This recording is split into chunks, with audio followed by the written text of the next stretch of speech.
Shalom Aleichem, nous allons avoir le plaisir aujourd'hui ensemble de pouvoir étudier la page Nun-Chet du traité Nedarim Bezrat Hashem. Nous avions vu à la page Nun-Zayin, au verso de la page, la 5e ligne, une question qui avait demandé Ishmael, Ish Kfar Yama, si jamais j'ai un batsal de l'âge vide de la 7e année. On sait que lorsqu'arrive le Zman Abiyur vers Pessah, je me dois de l'évatel auto, de le rendre efker ou bien de le brûler selon le Rambam. Je ne l'ai pas fait, Chasbe Shalom, la personne, qu'est-ce qu'il a fait? Il l'a planté dans le sol à la 8e année. Et donc les pousses, les oignons qui sont sortis de cet oignon-là, sont eux de la 8e année normalement. Est-ce que je vais dire comme quoi, de la même manière que l'oignon était interdit, alors également tout ce qui a poussé de cet oignon-là, ça sera interdit, ou bien peut-être l'inverse, de la même manière que les pousses sont de la 8e année et devraient être permises, alors je vais dire également que l'oignon de base qui a été planté dans le sol, qui est également consommable, devrait être permis. C'est la question qu'avait demandé Ishmael, Ish Kfar Yama. Tout d'abord, il est parti voir Rabbi Ami, et Rabbi Ami n'avait pas entre ses mains de quoi lui répondre. Par la suite, Rabbi Yitzhak Nafra lui a rapporté un enseignement de Rabbi Yanaï qui disait comme quoi on va d'après les pousses. Puisque les pousses sont permises, alors également l'oignon de base devrait être permis. Finalement, nous avait dit la Gemara, on a deux opinions, celle de Rabbi Yochanan et celle de Rabbi Yonatan, qui nous disent comme quoi, de la même manière que l'oignon est interdit, alors également tout sera interdit. En effet, ils parlent là-bas de Kilaïm, ils parlent là-bas également du Issour Orla, et ils disent de la même manière que la racine est interdite, alors également ce qui va pousser devrait être interdit. Voici donc les deux enseignements que nous a rapporté la Gemara, comme quoi on va d'après la racine, d'après ce que j'ai mis dans le sol, et de la même manière que c'est interdit, alors également les pousses devraient être interdites. Par la suite, Rabbi Ami avait rapporté un enseignement de Rabbi Yochanan, où on voit l'inverse, comme quoi, Bémet, on va d'après les pousses. Et donc c'était un cas particulier où j'ai un batsal, 1 kg de betsalim, 1 kg d'oignons qui ont été plantés dans le sol. Ils étaient déjà tout à fait aptes à la consommation, ces oignons-là. Pourquoi? J'avais déjà prélevé les troumotes, les maasrot. Quand je les ai fait pousser, par la suite sont sortis 9 kg d'oignons. Alors j'ai entre les mains finalement 10 kg d'oignons, les 9 de la pousse et le kilo de base qui était dans le sol. Est-ce que je vais dire comme quoi, lorsque je vais reprélever les troumotes et les maasrot, je vais prélever sur 10 kg? Ou bien peut-être non, je vais prélever sur 9 kg, étant donné que le kilo qui était dans le sol, lui, a déjà été prélevé. Va nous dire Rabbi Yochanan, mit aseret les fikula. Quand je prélève sur tout. On voit d'ici comme quoi c'est les pousses qui viennent entraîner que ce qui a été mis dans le sol également sera chayav de maaser. On va d'après la pousse. Comme ça nous a dit la Gemara. Donc on a une preuve aussi au sujet de la question de Ishmael, Ish Kfar Yama, comme quoi on ira d'après les pousses. En effet, lorsque j'ai un batsal, un oignon qui est planté dans le sol, qui est interdit, puisque ce qui a poussé est permis, alors également même l'oignon devrait être permis. La Gemara nous dit non. Finalement, nous n'avons pas de preuve d'ici. Pourquoi? C'est fort possible que Rabbi Yochanan, tout ce qu'il a dit, c'est simplement qu'il faut être marmire. Au lieu de prélever sur 9 kg d'oignons, je me dois de prélever sur 10 kg d'oignons. Tout simplement. Mais Béhémet, il sera peut-être d'accord dans la question de Ishmael, où là-bas je voudrais être mekil et dire que puisque les pousses sont permises, alors également l'oignon de base devrait être permis. Là-bas aussi également, on dira, tu sais, selon la stricte halakha, on se doit être marmire et de considérer que l'oignon de base, c'est le plus important, c'est lui qui est interdit, et au contraire, les pousses devraient être interdites. La Gemara va essayer de nous rapporter une preuve, et donc ici on s'était arrêté, c'est celle de Rabbi Shimon, une nouvelle braïta. Nous allons voir un cas particulier, on va le lire dans les mots. Et la minhada, dernière ligne, nous dit la Gemara d'Etania. Rabbi Shimon Omer, kol davar sheyesh lo matirim, kegon kol davar sheyesh lo matirim, kol davar sheyesh lo matirim, kegon tevel v'maaser sheni ve'ekdesh, ve'chadash lo natnu bahem chachamim shiur. On sait comme quoi, si jamais j'ai une pomme qui est interdite, qui est tombée dans un sac de pommes permise, alors il y a certaines lois, bien sûr certaines règles, on dira que tout le sac devrait être permis. La pomme est battelle dans la majorité, on en parlera Bezrat Hashem en son temps. En tout cas, les Chachamim ont dit quand est-ce que l'on dit un tel principe? Lorsque, si jamais je ne te permettais pas, alors tu aurais été obligé de prendre tout le sac, de le jeter à la poubelle, de le brûler. Dans ce cas-là, auquel cas, je vais te dire que tout est permis, c'est vrai. Par contre, si jamais le issour est temporel, il est pour un certain temps, et donc plus tard, de toute manière, quoi qu'il arrive, ça devrait être permis. Alors les Chachamim ont dit, comme ça nous rapporte Rashi dans le Chasse, comme quoi de toute manière, puisque le Issour est momentané, alors tu n'as qu'à attendre un petit peu, et donc ils n'ont pas vu bon, Chachamim, de dire que c'est batel. Pour l'instant, c'est interdit. Quand viendra le moment où tu pourras le consommer, alors ça sera permis. Voici le principe qu'ont dit les Chachamim, kol davar chez Yeshlo Matirim, toute chose, chez Yeshlo Matirim qui sera permis par la suite, alors c'est jamais batel. Par exemple, le tevel, c'est-à-dire que j'ai des légumes qui ont été ramassés du sol, et donc ces légumes-là, je me dois de prélever les troumotes, le maaser rishon, le maaser ani, le maaser sheni, selon les années. Et finalement, j'ai pas encore prélevé, malheureusement, j'ai donc quelques pommes, ou bien quelques légumes qui n'ont pas été prélevés. Par la suite, ils sont tombés dans un sac de fruits, un sac de légumes, qui ont, eux, été prélevés. Qu'est-ce que je vais dire? Est-ce que finalement ils sont battels, ils sont annulés dans le sac de fruits dans lequel ils sont tombés, ou bien peut-être que non? Sont venus les Chachamim m'ont dit non, Pourquoi? Puisque de toute manière, tu as une possibilité d'être métaken, d'arranger ce problème-là, sans être obligé d'arriver au fait que c'est Batel Berov. Alors on te dit comme quoi c'est pas Batel Berov et c'est interdit. Par exemple, tu vas aller prendre un sac d'autres fruits, d'autres légumes et dire tout simplement je prélève les fruits, les légumes qui étaient pas encore prélevés, qui étaient tevel, qui sont tombés dans le sac. Et forcément, puisque tu as une manière, une solution de pouvoir arranger le problème sans être obligé d'arriver au bitul berov, alors on te dira comme quoi tout est interdit. C'est au sujet du tevel. Et nous dit l'Agmara également au sujet du maaser sheni. On sait que la 3e et la 6e année, on a la mitzvah de maaser sheni, à savoir de prélever des fruits, des légumes, des récoltes et de les monter à Jérusalem pour les manger. Alors, si jamais j'ai, on va dire, 10 pommes qui sont maaser sheni, que je dois manger à Jérusalem, qui sont tombées dans un sac de pommes, il y avait là-bas 1000 pommes peut-être. Alors, est-ce que je me devrais de monter tout à Jérusalem pour aller le manger là-bas? On vient nous dire, tu sais, normalement c'est pas batel. Alors, quelle est ta solution? Tu te dois de transférer l'ivdot, la sainteté qu'il y a dans ces pommes-là, ces 10 pommes qui étaient donc maaser sheni, sur de l'argent par exemple. Ces 10 pommes-là valent une certaine valeur, alors tu transfères leur sainteté sur des pièces de monnaie, sur de l'argent que tu devras monter par la suite à Jérusalem. Puisque tu as une solution, une manière d'arranger le problème sans être obligé d'arriver au bitul barov, les Chachamim ont dit il n'y a pas de bitul barov. On retrouve encore une fois le principe de davar chez Yeshlo Matirim. Où c'est qu'on voit ça également au sujet de Hekdesh? Par exemple, quelqu'un a sanctifié toutes ces pommes, on va dire, au Beth Amikdash. Par la suite, ces pommes sont tombées dans un sac d'autres pommes qui, elles, étaient tout à fait permises. Est-ce que l'on dira que finalement c'est Batel Berov? Ça s'annule donc dans la majorité, dans le sac de pommes permises, tout sera permis. On te dit non. Pourquoi? Parce que de toute manière, tu as une solution. Tu as une possibilité de pouvoir transférer la sainteté des pommes qui étaient Ekdesh, qui étaient au Beth Amikdash. Tu vas donc transférer leur valeur, tu vas dire voici que les pommes valaient, on va dire, 100 shekels, alors je transfère ça sur un billet de 100 shekels que je donnerai au Beth Amikdash. Puisque tu peux faire une telle chose, alors les Chachamim ont dit en effet, tout le sac est interdit tant que tu n'as pas fait cette chose-là, tant que tu n'as pas transféré la sainteté sur de l'argent. Il y a également le Issour Khadash, on sait comme quoi, tant qu'on n'a pas apporté le korban à Omer, à savoir donc la farine d'orge, alors on n'a pas le droit de manger les nouvelles récoltes, les nouvelles céréales, c'est interdit. C'est ce qu'on appelle le Issour Khadash. Si jamais donc j'ai un sac de Khadash qui est tombé dans un autre grand sac de farine qui était, elle, permise, est-ce que l'on dira qu'elle est battelle ou pas? Normalement, on devrait dire que oui. Les Chachamim ont dit non, ce n'est pas battelle. Pourquoi? De toute manière, le Issour n'est que momentané, il est que pour un instant. Pourquoi? Parce que lorsqu'on apportera le korban à Omer, alors finalement, tout te sera permis. Et les Chachamim ont dit, puisque tu peux attendre pour tout consommer Béhéter, alors on ne te permet pas de le consommer avant Béhissour, à savoir donc d'être sommaire sur le reuve. C'est donc le principe que nous a dit Rabbi Shimon, on va le relire. Kol davar sheyesh lo matirim kegon tevel ve'maaser sheni ve'ekdesh ve'chadash lo natnu bahem chachamim shi'ur. Les Chachamim n'ont pas donné de shi'ur pour dire comme quoi c'est batel, ça reste toujours interdit. Et par contre, vekol davar she'en lo matirin, kegon teruma ve'terumat maaser ve'chala ve'orla ve'kilei kerem natnu bahem chachamim shi'ur. C'est-à-dire, par exemple, la trouma. La trouma, lorsqu'elle est interdite, elle ne sera jamais permise. Bien sûr, également la troumat maaser, c'est ce que le Lévi doit prélever du maaser rishon qu'il reçoit. Et donc, cette troumat maaser n'est pas mangeable par les Israël, uniquement par les Kohen. Et le Issour est pour tout le temps. Et donc nous allons voir également le Issour de Orla et de Kilea Kerem, nous enseigne Rabbi Shimon. Orla, on sait comme quoi lorsque je plante un arbre, les 3 premières années, je n'ai pas le droit de profiter des fruits de l'arbre. Quelle est la raison? Nous avions vu un Ramban dans le Minchat Rinour qui nous disait, lorsque j'ai un cadeau d'Akadosh Baruch Hu, il me donne un arbre, il me donne des fruits, il me donne la terre, alors je me dois de le remercier et donc de monter les fruits, de les manger à Jérusalem. Mais pendant les 3 premières années, je ne peux pas le faire parce que les fruits sont petits, ils ne sont pas beaux. Quand j'offre un korban à Akadosh Baruch Hu, je me dois d'offrir donc un beau korban, quelque chose de bien, de monter la 4e année lorsque les fruits sont gros, sont importants, de monter à Jérusalem et de les manger là-bas à Jérusalem. On apprend ça justement de Caïn vers Avel, que lorsque l'on fait un korban, on le fait donc avec ce que l'on a de mieux, ce que l'on a de bon pour remercier Akadosh Baruch Hu. C'est le principe de Orla, puisque le Issour de Orla, il est pour toujours. Si jamais j'ai une pomme Orla, par exemple, qui vient tomber dans un sac d'autres pommes, on dira que c'est batel et que je peux tout consommer.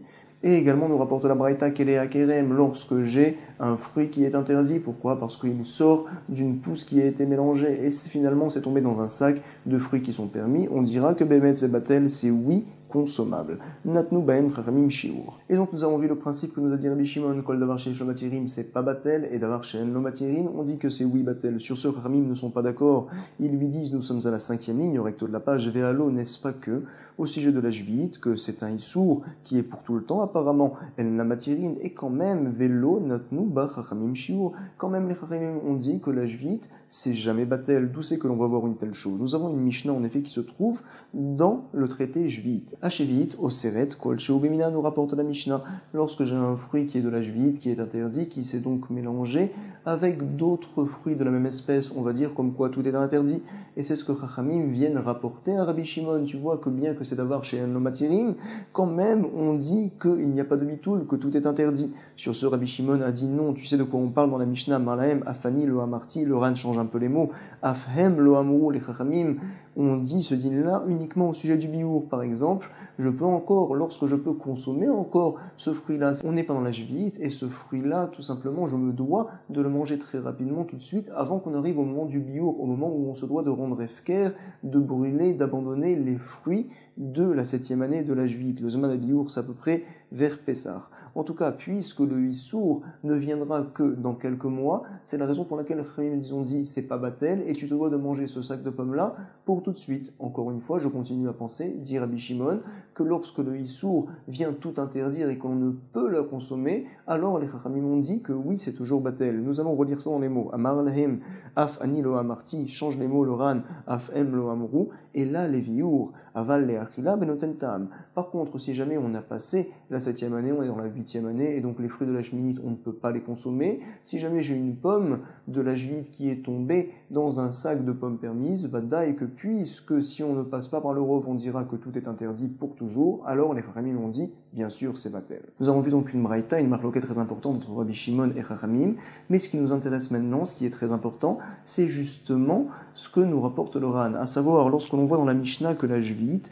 oseret kol sheu bemina, on parle apparemment de deux cas, tout simplement, soit c'est une pomme qui est de la jvite, qui tombe dans un sac d'autres pommes, on dira auquel cas que tout va être permis. On parle également d'un autre cas, à savoir que j'ai des racines qui sont, elles, permises, qui sont mélangées avec d'autres pousses qui sont, elles, interdites. Les racines sont de la 8e année, et les autres pousses que l'on avait à côté, elles sont de la 7e année, auquel cas on dira que tout devrait être interdit. Voici les deux cas dont on parle dans la Mishnah là-bas, comme ça, les Chachamim savent expliquer la Mishnah. En tout cas, on voit que l'on va tout interdire, et donc ça voudrait dire que l'on va d'après les pousses. Puisque les pousses sont interdites, on dira également que les racines devraient être interdites. On va d'après les pousses. Et également, toi, Ishmael, Ishkfar Yama, tu devrais dire, puisque les pousses sont, pour, dans ton cas, en toi, permises, alors on devrait dire également que l'oignon de base, qui est de la chivite, de la 7e année, qui est planté dans le sol, devrait être permis. Sur ce, la Gemara va dire non, on n'a pas de preuve. Pourquoi? Itachen, comme quoi, tout ce que l'on a dit, c'est uniquement pour être marmire, là-bas dans la Mishnah, que l'on va d'après les pousses, pour être marmire, lorsque les pousses sont interdites et qu'elles se sont mélangées avec des racines et qu'il y a un rov de racines permises, on dira là-bas que tout est interdit quand même. On se doit tout simplement d'être marmire, là-bas, c'est une khumra des chachamim, mais en règle générale, qui nous dit qu'on va d'après les pousses, peut-être que l'on va d'après la racine, et donc dans ton cas, dans ta question, toi Ishmael, Ishkfar Yama, on devrait peut-être dire également que l'on ira d'après les racines pour devoir tout interdire. Donc la Gemara va nous dire, nous allons être pochette, finalement répondre à ta question d'une autre Mishnah. Nous sommes donc à la 8e ligne avant la fin. Et la min hadda pashta etnan. C'est une nouvelle Mishnah que l'on voit dans le traité Jvite également. On rapporte là-bas Betsalim. J'ai des oignons qui sont donc de la 6e année, qui sont tout à fait permis. Je les ai mis dans le sol, on va dire, pour les garder au frais. Et donc c'était la 7e année. Normalement, tout ce qui pousse, ça devrait être interdit. Chez Yardou Aleem Geshamim, il y a des pluies qui sont tombées. Finalement, on poussait ces oignons-là. Alors, est-ce que je peux profiter des pousses ou pas? C'est la question que l'on se pose. Vetsamru, im ayu alin shelaen shchorin asurin, oriku mutarin. Tout dépend. Si jamais donc ce qui a poussé, les branches tendent vers le noir, alors ça veut dire comme quoi finalement ils ont pris leur force de la terre, comme on est dans la 7e année dans la Jvite, alors on dira qu'ils seront interdits. Si jamais passe le Zman Abiour, je n'ai pas le droit de les consommer, je me devrais de les brûler, également de les rendre efker. Si par contre donc les pousses tendent vers le vert, ça veut dire tout simplement que ce qui est sorti, c'est sorti de l'oignon, c'est pas sorti de la terre. On considère pas que c'est relié à la terre, donc on dirait que tout est permis. De la même manière que l'oignon est permis, également ce qui a poussé devrait être permis. Nous allons voir que Rabbi Hanania ben Antignos dit non, ça ne dépend pas de la couleur de ce qui a poussé, ça dépend tout simplement ô combien elles sont fortes, elles sont costauds, elles sont bien accrochées à l'oignon, ces nouvelles branches qui ont poussé. Omer, im yecholin litalesh be'alin shelahen, si jamais donc en tirant les halines, en tirant les branches, tu as la possibilité de sortir l'oignon du sol, donc les branches sont bien reliées à l'oignon, alors auquel cas on dira que les branches forcément ont pris leur force du sol, il y a vraiment des racines, parce que l'on voit que ça tient bien, que ça a bien poussé, donc finalement tout devrait être interdit. Si par contre tu n'arrives pas à les sortir du sol, ça veut dire que ça ne s'est pas enraciné, ça n'a pas pris les forces du sol, finalement c'est cet oignon-là qui était de la 6e année, qui a fait sortir d'autres pousses, et donc tout devrait être permis. Nous allons tout d'abord relire la Mishnah, et nous allons voir la preuve que la Gemara va apporter de cette Mishnah-là. Betsalim she'erdu aleim geshamim vetsamru, im ayu alin shelahen, si jamais donc les branches de ces betsalim, de ces oignons-là sont noirs, shrorim, alors on dira que tout est interdit parce que ça a pris racine dans la 7e année. Horiku, si jamais ça tend vers le vert, ça veut dire que ça n'a pas vraiment pris racine, ça n'a pas poussé du sol, on dira que tout est permis. Rabbi Hanina ben Antignos, il nous dit, im yecholim litalesh be'alin shelahen, si jamais tu peux faire sortir l'oignon du sol en tirant les branches, ça veut dire que ça s'est enraciné, alors on dira que à Sourim, tout est interdit parce que les branches ont bien poussé, forcément elles ont pris leur force du sol. Vekenegdan, les motsejvit. On nous dit au sujet de motsejvit, le din sera le même, c'est-à-dire, par exemple, j'ai un oignon de la 7e année que j'ai mis dans le sol, il a poussé la 8e année, si je vois qu'il a poussé du sol finalement, alors je dirais que tout est permis. Si je vois qu'il a poussé de l'oignon, je dirais que tout est interdit. De la même manière que l'oignon est assourd, alors tout également devrait être interdit. En tout cas, nous voyons dans cette Mishnah-là un grand principe que vient nous rapporter le Ran, à savoir comme quoi nous avions dit si jamais les pousses elles n'ont pas pris racine dans le sol la 7e année. Si jamais les pousses ont pris racine dans le sol la 8e année, alors donc ça devrait être permis. On comprend que tout devrait être permis, aussi bien les pousses que la racine même, que ce que j'ai mis dans le sol. On voit que l'on va d'après les pousses, que ce soit pour être mekil ou pour être mahmir. Voici que l'on a une preuve de cette Mishnah-là, vient dire Rabbi Ami à Rabbi Ishmael, comme quoi, que ce soit pour être mekil ou pour être mahmir, on va toujours d'après la pousse, et non pas d'après les racines. Comme ça tient la Gemara. La Gemara va nous dire, non, tu sais, nous n'avons pas de preuve encore ici. Vedilma b'meduchanin. Quand est-ce que je dirais que l'on va toujours d'après les pousses? Lorsque ce qui a été planté dans le sol, ce n'est pas une entité, ce n'est pas un oignon entier, ça n'a pas une grande importance, on va dire, j'ai planté donc un oignon écrasé dans le sol. Et ce qui a poussé, Bémet, c'est ce qu'il y a de plus important. Par contre, si jamais j'ai planté un oignon entier, du fait qu'il est entier, alors ça va entraîner que l'on va toujours d'aller d'après lui. Donc également, toi, Ishmael, Ishkfariyama, lorsque l'on a planté un oignon de la 7e année qui est interdit, qui est entier, alors finalement peut-être même également qu'il sera assourd et que les pousses également seront interdites. Comme ça, nous rapporte la Gemara, nous n'avons pas de preuve. Et là, min hada detania. Finalement, nous aurons remporté une preuve d'une autre braïta. Nous allons voir ça au verso de la page cette fois. Nous sommes donc à la première ligne, au verso de la page. Nous allons lire la Mishnah ensemble. La menakesh imakuti bechasiut ochel mehen achilat arai ou measrin vadai. C'est-à-dire qu'une personne est partie travailler chez un kouti. Un kouti, selon certains, c'est un goy, selon d'autres, c'est un juif. Mais en tout cas, il ne fait pas bien les mitzvot. Il ne prélève pas le maaser. Il ne fait pas attention à la juvite. On sait que lorsque l'on va travailler dans le champ, alors on a le droit de pouvoir manger. C'est une mitzvah, on apprend Minatora que lorsque l'on fait travailler des employés dans un champ, alors ils ont le droit de manger également les fruits du champ pendant qu'ils travaillent. Quel sera le din si jamais on a un Israël qui est parti chez le Kouti pour aller retirer les mauvaises herbes qui se trouvent dans le champ? On parle là-bas d'un champ d'oignons, d'ail, c'est la chassiout, on expliquera ça par la suite. Est-ce qu'il a le droit de pouvoir manger achilatarai ou pas? On sait qu'on n'est pas obligé de prélever le maaser quand on mange de manière rapide, debout, on ne mange pas sur une table, et que également ces fruits-là ne sont pas arrivés au gmar melacha, à savoir qu'ils ne sont pas prêts à la consommation, ils ne sont pas prêts à être utilisés, ils sont encore reliés au sol par exemple. Alors donc cet Israël-là qui est parti travailler chez le Kouti, il a béhémet envie de manger des oignons. Est-ce qu'on lui permettra ou pas?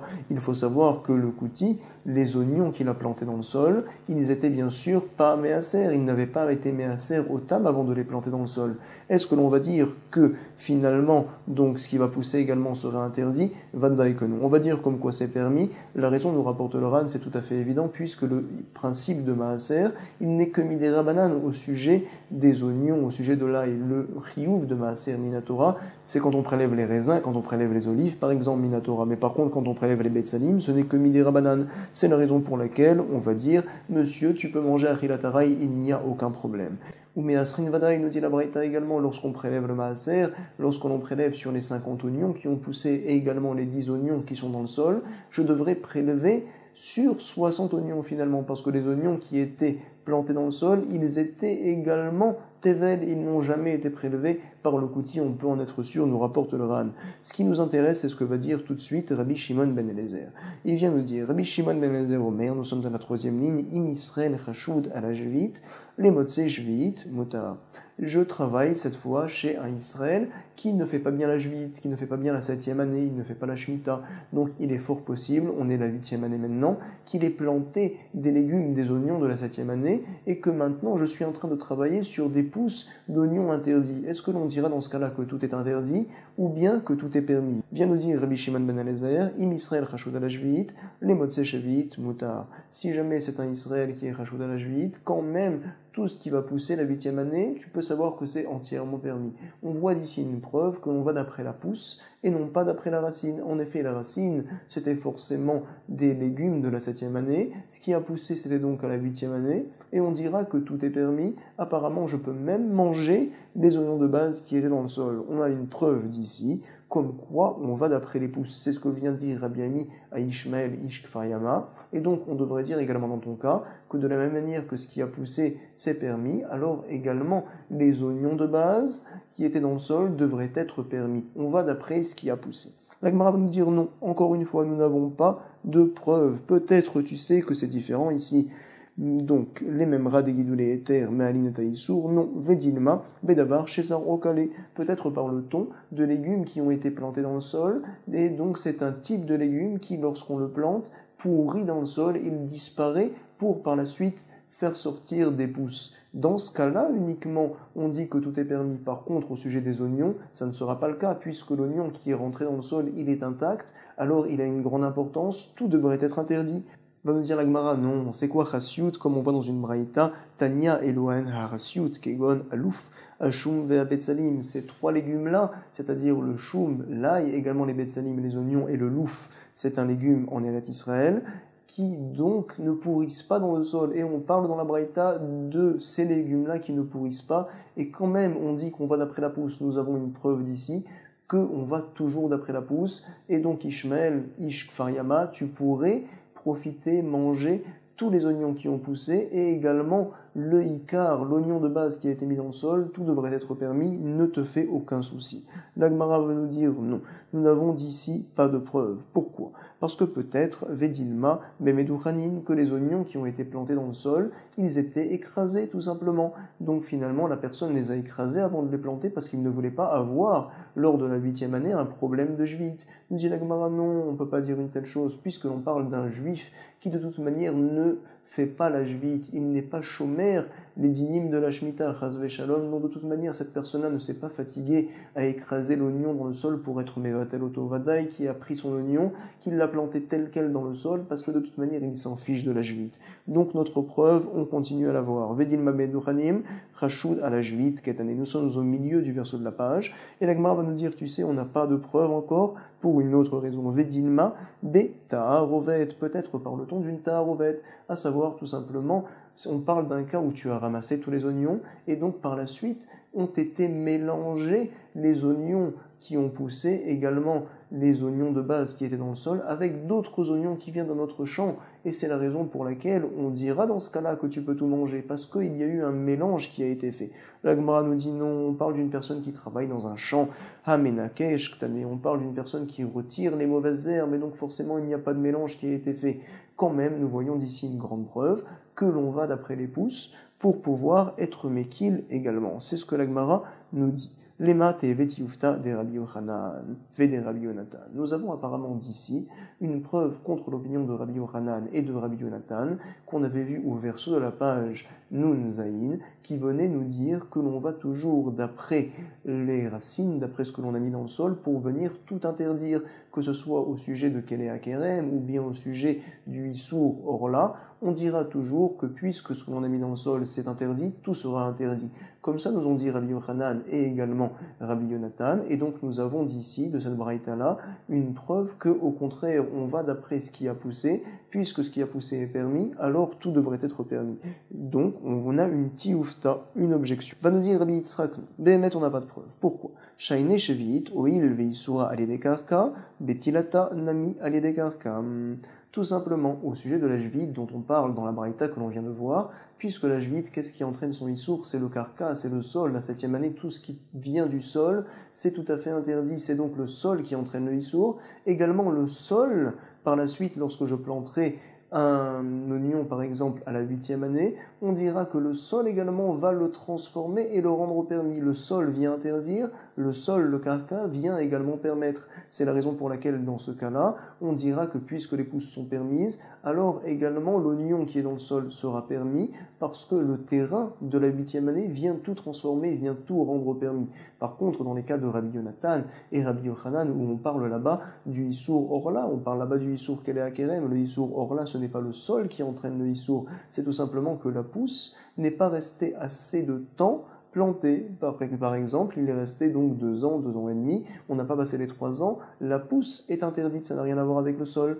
Ou bien également au sujet de Kelea Kerem, ce n'est pas le sol qui entraîne l'interdiction, c'est le mélange de 2 espèces différentes. C'est la raison pour laquelle, peut-être dans ce cas-là, on dira que le Issour est encore là. Voici ce que nous dit Rabbi Yitzhak. Nous allons le relire dans les mots Amar Rabbi Yitzhak, nous sommes donc 7 lignes avant la fin. Shaine Shevit, Hoil Veisua Aliedekarka, Betilatanami Aliedekarka. L'Agma nous a donc rapporté un principe très important, que lorsqu'on a un issour qui dépend du sol, du karka, alors on dira également que le karka peut transformer la chose et la rendre par la suite permise. Par exemple, au sujet de la juite, lorsque j'ai un batsal, un oignon, qui était donc de la 7e année, qui est interdit, le sol l'a interdit quelque part, le karka. Par la suite, lorsque je le plante la 8e année, alors le karka également va le transformer, tout devrait être permis. L'Agma va nous dire non, cette preuve-là n'est pas bonne. On va voir une nouvelle braïta au sujet du maaser et on voit de là-bas que ce n'est pas vrai. Le maaser, on tient que Bémet c'est le sol qui entraîne le issour. Par exemple, donc j'ai des oignons que j'avais prélevés, j'avais fait les trumot ou les maasrot, je pourrais les manger normalement. Par la suite, lorsque je viens à les planter, et donc ils vont pousser de nouveau, je dirais que je me dois de reprélever le maaser, les trumot et les maasrot sur ce qui a poussé bien sûr, et également sur l'oignon de base qui a été mis dans le sol. Le sol vient, le karka vient entraîner le chiyuv nouveau de prélever le maaser sur cet oignon. En tout cas, il y a un digne particulier qu'on va lire dans la braïta, on parle cette fois de trumat maaser, à savoir, on se doit de prélever bien sûr le maaser rishon, le donner au lévi, de ce maaser rishon là, le lévi prendra une partie qu'on appelle le trumat maaser, qu'il ne pourra bien sûr pas consommer, il se devra de le donner au Kohen. Et donc nous allons voir ici un cas particulier. Une personne a pris un maaser rishon, c'est un lévi, qui n'avait pas prélevé toujours le trumat maaser, il l'a planté dans le sol. Quel serait le din? Litra maaser tevel, c'est ce qu'on appelle ici du maaser tevel. Un maaser rishon qui n'est toujours pas mangeable parce qu'on n'a toujours pas prélevé la trumat maaser pour donner au Kohen. Il est considéré encore comme tevel. Chez Zara, bakarka, ça a été planté dans le sol. Ve ishbicha, sont sortis donc pas mal de pousses d'autres oignons. Arei ke eser litrin ve chayevet be maaser. Donc finalement, on considère qu'on avait 1 kilo d'oignons par exemple plantés dans le sol, 9 kilos qui ont poussé, on considère qu'on a 10 kilos devant nous à prélever de nouveau. On se doit de reprélever le maaser, tout à fait normal. Bien que ce qui était planté dans le sol finalement c'est du maaser rishon, quand même on se doit de reprélever tous les maasrot, comme ça nous enseigne la braïta, c'est important. Arei ke eser litrin chayevet be maaser, ou bajvit, également on nous dit que si jamais cet oignon-là a été planté lors de la 7e année, bien que l'oignon finalement il venait de la 6e année, quand même on considère que tout est jvit, tout est interdit, c'est-à-dire que je me dois par exemple de le manger avant le zman habiour, etc. En tout cas, nous voyons d'ici pour l'instant que mettre l'oignon qui était de la 6e année, quand il a été planté dans le sol va le transformer la 7e année et il va devoir être interdit. Très important cette braïta-là, mais ce qui nous intéresse surtout, c'est la suite. Veota litra measer alea mimakom acher. Ah, les oignons qu'on a plantés dans le sol, ils avaient un autre problème. Outre le fait qu'on doit prélever le maaser rishon, le maaser sheni, les troumot, etc., on se doit également de prélever les troumat maaser. En effet, on ne doit pas oublier, vient nous dire la braïta, que cet oignon-là, c'était finalement un oignon de maaser rishon, qui devait être prélevé Troumat Maaser. Donc, bien que ça ait été planté dans le sol, je me dois de prélever Mimakom Acher, de prendre donc un autre sac d'oignons que j'ai d'un autre champ, et de prélever pour rendre quitte cet oignon-là, les Troumat Maaser. C'est une obligation que j'ai à faire, et on voit que bien que l'oignon a été planté dans le sol, quand même il ne se transforme pas, il ne devient pas permis. Le issour qu'il avait, Ravé Alé, continue à être, bien que je l'ai planté dans le sol. Nous avons d'ici une preuve. Comme quoi, bien que le maaser, c'est un issour que le sol entraîne, comme on l'a dit au départ, quand même par la suite, lorsque je le mets dans le sol, alors ça ne lui rend pas permis. Le sol ne vient pas permettre la chose. Donc finalement, nous allons dire pareil au sujet de la jvite. Ne viens pas me proposer que la jvite, étant donné que c'est le sol qui rend interdit. Également, lorsque je vais planter la 8e année, un oignon de la 7e année de la jvite dans le sol, ça va le transformer. Non, ne dis pas une telle chose. On voit du maaser que ce principe-là n'est pas bon. L'agma va nous dire non. Peut-être tu sais, comme quoi ici c'est différent. Au sujet du maaser, ce n'est pas le sol qui entraîne le issour du maaser, c'est le digoun, le fait de faire un tas. Tant que je ne fais pas un tas, en effet, il n'y a pas de chiyuv de maaser. C'est vrai que j'ai des fruits qui ont poussé, tant que je ne les regroupe pas, je n'en fais pas un tas. Je peux en effet manger achilatarai, manger de manière provisoire, on va dire, sans avoir l'obligation de prélever le maaser. Puisque finalement, ce n'est pas le sol qui entraîne le issour de maaser. Également, on dira que le sol, le karka, n'a pas la force de transformer la chose et de la rendre permise. Donc, par contre, au sujet de la jvite, puisque c'est le karka qui entraîne le issour, également, peut-être pourrait-on dire que le karka, par la suite, va rendre la chose permise. Quand j'ai pris donc un légume de la jvite, je l'ai planté dans le sol, ce qui va pousser, là c'est la 8e année, tout sera permis. Comme ça veut nous dire la Gemara. Et finalement, nous n'avons donc pas de kushia, de problème sur l'enseignement de Rabbi Yochanan et de Rabbi Yonatan. Comme ça tient la Gemara. Nous allons tout d'abord relire la Braïta ensemble. Litra me'aser tevel, chez Zara bekarka. Nous sommes 4 lignes avant la fin du verso. Donc, litra maaser tevel chez Zara bekarka, veishbicha, ve'arei keser litrine. Finalement, on a donc 10 kilos. Chayevet bemaaser, je me dois de prélever le maaser sur les 10 kilos. Également, au sujet de la jvite, on dira que tout est interdit. Également, l'oignon qui était au départ, un oignon de la 6e année, deviendra interdit. Ve'ota litra measer alea mimakom acher. Ce kilo-là d'oignon qui était planté dans le sol, qui était finalement un maaser rishon dont je n'avais pas prélevé les troumot maaser, alors je me devrais de le faire en prenant d'autres légumes qui sont maaser rishon qui viennent de notre champ. Je me devrais de prélever justement les troumat maaser, c'est-à-dire que le issour continue à rester. Mi makom acher les filles rejbon. La Gemara va nous dire au recto de la page de tête, amré maaser digun hu dekagarim la. On doit savoir que le maaser, ce n'est pas le sol qui entraîne le issour du maaser, c'est tout simplement le digun, le fait de regrouper, le fait de faire un tas. Quand je fais un tas, uniquement à ce moment-là, on dit que la chose est interdite. Tant que je n'ai pas fait un tas, il n'y a pas de issour de maaser. Donc finalement, peut-être pourrait-on continuer à tenir notre principe que lorsque le issour vient du sol, également le sol a la force, le pouvoir de transformer la chose et de la rendre par la suite permise. En tout cas, on a la permission également de pouvoir réviser cette page-là. Elle est très difficile. C'est une très grande soubia. Je vous souhaite beaucoup de Be'atzlacha. Rendez-vous, Bezrat Hashem, pour la traduction dans les mots. Toda Rabba, Kol Tuv, Be'atzlacha, Rabba.